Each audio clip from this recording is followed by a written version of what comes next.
F-35 जहां लगातार बम बरसा रहा था। बड़ी बात यह है कि ईरान के जो सैन्य अड्डे हैं उन्हें टारगेट किया गया है।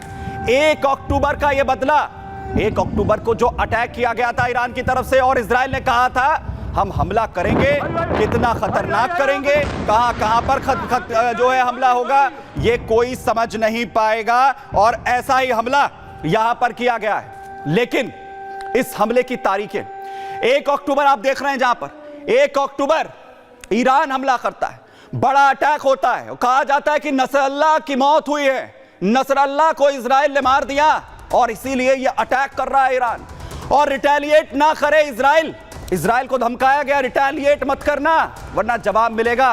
और 26 अक्टूबर को नेतन्याहू ने वो कर दिखाया जिसकी उम्मीद किसी को नहीं थी। 25 दिन लगे यहां पर, और उसके बाद बड़ा हमला इजराइल यहां पर करता और पूरी तरह से दहला देता। और कितना खतरनाक ये हमला, और कितना खतरनाक अब मिडल ईस्ट में ये युद्ध हो चुका है। देखिए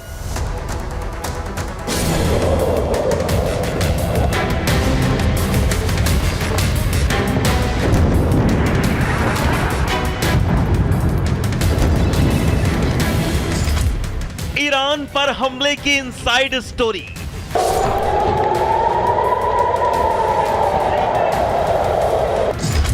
इजराइल ने की पूरे 25 दिन तैयारी।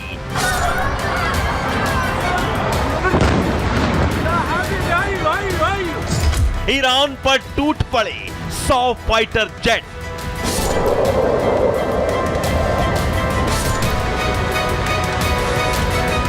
बारह घंटे में 2 बार ईरान पर बारूदी बौछार।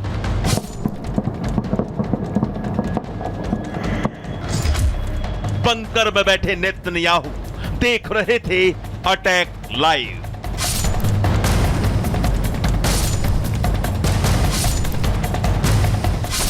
पच्चीस दिन बाद इजराइल ने ईरान पर बारूदी हमला बोल ही दिया। इजराइल के भयंकर हमले से ईरान में हाहाकार मच गया। शनिवार की सुबह वक्त लगभग 2 बजे इजराइल के एक साथ 100 फाइटर जेट F-35 ने ईरान की तरफ भीषण हमले के इरादे से रुख किया।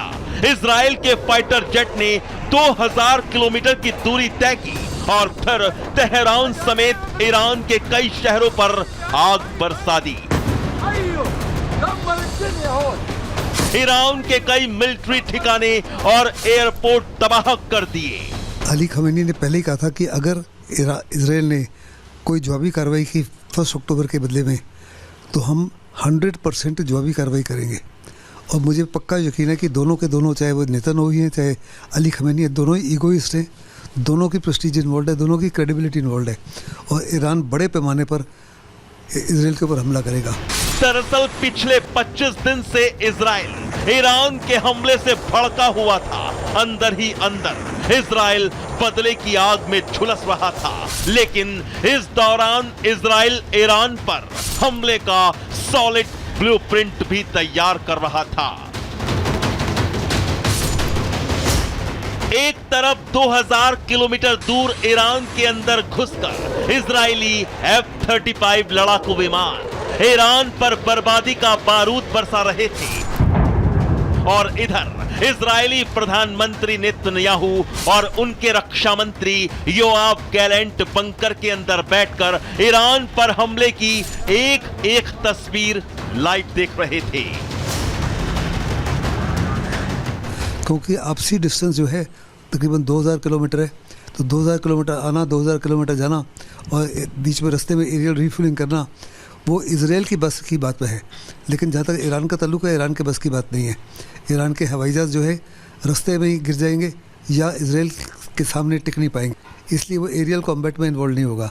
वो हमला करेगा 3 या 4 तरफा, अपने प्रॉक्सीज के माध्यम से भी, हाउथीज के माध्यम से भी, हमास के माध्यम से भी, और हिजबुल्लाह के माध्यम से भी। ईरान पर हमले के ब्लूप्रिंट में नेतन्याहू ने 25 दिन के अंदर कई ईरानी टारगेट लॉक किए थे, और उन्हीं टारगेट को इजरायली F-35 फाइटर जेट पल भर में तबाह कर सही सलामत वापस इजराइल लौट भी आए। दरअसल ईरान पर हमले की 25 दिन की सीक्रेट प्लानिंग का हिस्सा अमेरिका भी था। इजराइल पर ईरानी हमले के बाद से नेतन्याहू बाइडेन के बीच फोन पर बातचीत जारी थी। नेतन्याहू बाइडेन को ईरान पर कब और कैसे हमला करेंगे इसकी पूरी जानकारी साझा कर रहे थे।